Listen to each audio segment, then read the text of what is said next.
Pejim-baovao hafa tanteraka kosa indray dia nisy omaly ny famelabelaran-kevitra narahana ady-hevitra no totosain'ny mpitady-tolona tamin'ny 2017 ka tetsy amin'ny trampokon'olona Analakely no nanatanterahana izany. No resana tao anatin'izany momba ny tolona 2017 sy 900 sy arivo sy ny raharam-pirenena amin'izao fotoana izao. Tsy vahaolana firosoana fifidianana raha toa mbola ny fomba fanao hatramin'izay no hanomanana izany araka ny hevitra Andriamatora Njivason Jean Théodore iray amin'ireo mpitary-tolona tamin'ny 13 Mey 2017 nosiritany fa mila fiovana lalina amin'ny fikarakarana fifidianana.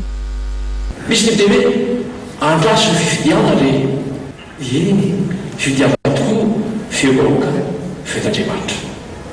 Raha ohatra ka madio manaragarana fifidianana feobaoka fetan-Andriamanitra ary tokony ekena tokony toavina saingy izao indrisy zay zava-piseo fa ny vanim-potoana iainantsika ankehitriny dia fanjakany vola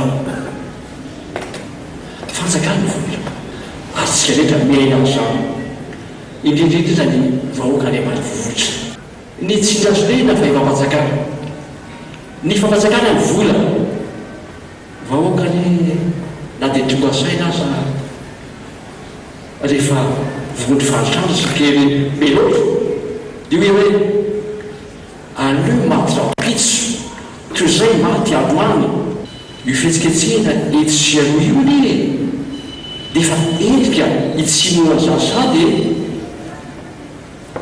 ary ny hoe fifidiana miandro fifidianana nofenofeny zany fa fifidianana ofeny osoka ofeny bagabato ofeny sambalindana zay zava-misy. Nampatsahivina teto fa tanjona telo no nikendrena tamin'ny tolona 13 Mey 2017 dia ny fanagasiana, famahona ary ny fanapaha-paefana. Saingy hatreto dia tsy hisy tanteraka izany.